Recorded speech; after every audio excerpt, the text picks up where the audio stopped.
Okay, unataka kufuga kuku kibiashara na hujui uanzie wapi?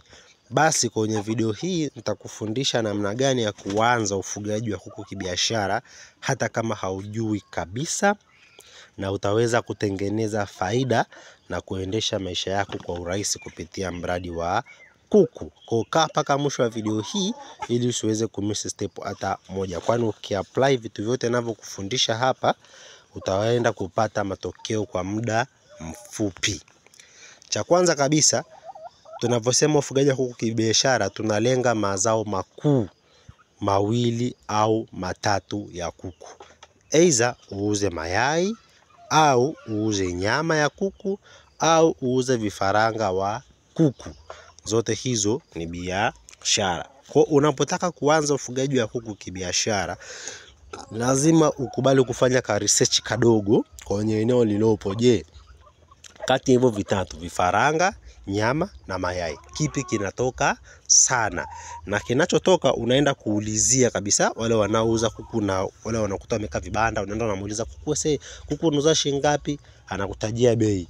Kwa hiyo utajua kabisa kwamba kitu gani hapa kinatoka. Utaulizia bei ya mayai eneo lilopo, utaulizia na kwenye maduka wanauzaje. Kwa utajua nini kinachotoka. Chenye gharama kubwa ndicho kinachotoka na kitakachokupa faida. Kwa lazima kwanza uamue wewe unataka kubezi wapi, kwenye mayai, nyama au vifaranga. Lakini nitakupa tips hapo kama wewe hujui kabisa na ndo unaanza for the first time. Nitakushauri ufuge multipurpose kuku ambaye anauza kukupa mayai kama ya kienyeji na akakupa pia nyama, akawa na nyama nzuri kama kienyeji na akawa mkubwa. Mfano ni hii mbegu unayoona hapo mbele yako, sawa? Hii ni mbegu ambayo ni ya chotara, sio kienyeji hii, lakini wanataga, wanakuwa kama kienyeji kwa maumbile, lakini wanakuwa kubwa zaidi na wanataga mayai makubwa kidogo. Kwa hiyo kidogo wanakupa profit kuliko kuku wa kienyeji. Kwa hiyo ndio hatua ya kwanza. Ukishachagua, kuchagua kwako ndio kutakupa fursa ufuge kuku wa aina gani, sawa? Kwa hiyo ukishachagua kulingana na mazingira uliopo ndio utaangalia. Kama mazingira uliopo broiler wanatoka sana, utaanza na ufugaji wa broiler. Kama mazingira uliopo kienyeji wanatoka sana, utaanza na kienyeji au chotara. Kama wanatoka sana mayai ya kuku, utaanza na layers. Sasa nitakupa ufafanuzi wa gharama ya kuanzisha kimoja kimoja kwa roughly kwa ujumla, ili uangalie na mfuko wako. Je, mfuko wako utaweza kutosheleza? Tukianza na broiler, ili upate faida ya kuku broiler, useme unafuga broiler kibiashara, unatakiwa usianze na kuku chini ya 300. Watu wengi watakwambia hata kuku 100 unaanza. Ndio unaanza kuku 100, lakini unachotakiwa kufahamu, faida ya broiler huwa kwa kuku mmoja inacheza kwenye 1000, 1500, wa mara nyingi haizidi hapo. Kwa hiyo unatakiwa angalau uanze na kuku kuanzia 300, ndio utaona kile unachokifanya kwa upande wa broiler. Vile vile ukija kwa upande wa kuku wa mayai, broiler utawafuga wiki 4 tu. Wiki 4 kwa kuku 300 watatumia chakula sio kingi sana, maana kuku 100 wanakula mifuko 4 kwa mwezi. Kwa hiyo ukiwa na kuku 300 ni kama mifuko 10 mpaka 12 mpaka siku unawatoa ndio watakuwa wamekula. Ukiamua kufuga layers, kuku wale wa mayai, pia usianze na layers 100. Ukianza na layers 100 utachelewa kuona faida na itakulostisha, itakuumiza kichwa kidogo, kwa sababu faida utashindwa kuiona vile unavyotaka. Ifahamike kwamba ukiwa na layers 100 hawezi taga yote 100 kila siku. Unaweza kaona ukuta mayai kuanzia 70, 80, 90 inacheza hapo. Sio kama utakuta mayai 100 kila siku kama watu wanavyokupigia hesabu za karatasi, hapana. Lakini changamoto kubwa ya layer, mwanzoni lazima mtaji wako uwe imara kidogo, kwa sababu ukipindi unaochukua vifaranga wa layers kwanza ni ghali. Sehemu nyingi wanauza 2800 kifaranga mmoja. Kwa hiyo ukichukua vifaranga 100, 280. Ukichukua vifaranga 300 utapiga hesabu hapo 700 na point huko, sawa? Lakini pia sio kwamba utanunua kifaranga na aanze kutaga hapo hapo. Utanunua kifaranga atakaa kwa muda wa miezi 4.5 mpaka miezi 5 aanze kuangusha yai la kwanza. Sasa hichi kipindi cha miezi 4-5, kumbuka unatakiwa unaendelea kumlisha.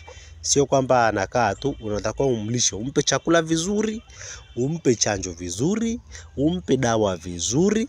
La sivyo ukisema unamfuga tu ili mradi liende, itafika ile miezi 5 na hawataanza kutaga. Kwa hiyo ni bora uingie gharama mwanzoni, lakini baada ya muda mfupi waanze kutaga. Sasa roughly kwa layers 300 roughly, ili uweze kuwaboost mpaka waanze kutaga, at least unatakiwa usikose milioni 3-4 ndani. Sawa, ni gharama kidogo kufuga layers. Kwa milioni 3-4 hii itakuwa kwenye gharama kwa sababu kumbuka vifaranga tu peke yake vitakula 700,000 na hivyo ni vifaranga tu peke yake kuelekea 800,000 huko. Lakini pia bado kuna chakula kina gharama, kuna chanjo pia zina gharama, na kumbuka utawalisha kwa miezi 5 mfululizo bila kupata chochote. Pia hapo kuna gharama kubwa. Kwa angalau roughly uwe na milioni 3-4. Ukiwa na milioni 3-4 unaweza kuanza mradi wa kufugaji wa kuku wa layers bila shida yoyote. Kuku wengine ni hawa kuku wa chotara. Hawa huwa hawana gharama kubwa kwenye kuwaza, na nitakufundisha tu kwa upole kwamba unapotaka kuanza ufugaji wa kuku kibiashara, hasa kwa hawa chotara, hawa hata ukiwa wana mitetea 20 na majogoo wawili, au mitetea 21, 22 na majogoo wawili, kama hapa idadi hii iliyopo hapa, wanatosha kabisa kuanza, na wana uwezo wa kukupa faida kuanzia 500,000, 600,000, 700,000 mpaka milioni 1 kwa mwezi. Mitetea 21 na majogoo wawili, hawa unaona hapa, wanatoa faida kuanzia 500,000 mpaka milioni kwa mwezi, kama utafata vile ambavyo sisi tunafuga. Sasa kuna video inayofuata hapa nimeandaa namna gani unaweza kupata faida kupitia hawa chotara. Lakini pia hawa hawana gharama. Hawa kwenye kufuga ukiwa na mtaji wa 300,000 tu una uwezo wa kuanza na hawa, ila usinunue wakubwa hivi. Nunua ambao wana miezi 2, ambao wamelishwa vizuri, kunenepeshwa kwa ajili ya nyama mara ya kwanza. Wakifika miezi 2 wewe wanunue, huwa wanauzwa shilingi 12,000 moja. Kwa hiyo utanunua 23, mitetea 21, majogoo wawili tu wanatosha. Lakini wakati unanunua, jitahidi kuongeza jogoo, fanya jogoo 3 au 4, kwa sababu kwenye ukuaji hata kama wana rika moja, huwa kuna jogoo atakuwa vizuri, kuna mwingine atashindwa kukua vizuri. Ukianza na 4, wale ambao utaona wanakuwa vizuri na wameshika nyama vizuri kama hawa kwetu hapa, au utawaacha wabegu. Wale ambao utaona wanafifia unawachinja tu, unakula. Ndivyo namna inavyofanyika. Kwa hiyo huyu utaweza kupata faida aidha kwa kuuza mayai au kwa kuuza nyama kama unataka kufuga huyu. Ukiwa na mtaji wa 300,000 unaweza kuanza ufugaji wa kuku kibiashara kabisa, na wakakupa faida nzuri. Utauza kila siku mayai, utauza vifaranga, utatotolesha, utauza pia, watakupa pesa. Kwa hiyo ni namna ambao unaweza ukaanza ufugaji wa kuku biashara kwa rafri kwa ujumla. Nimekupa kwa ujumla ili uangalie wapi unaweza ukajikita zaidi. Karibu Mkongwe Farm.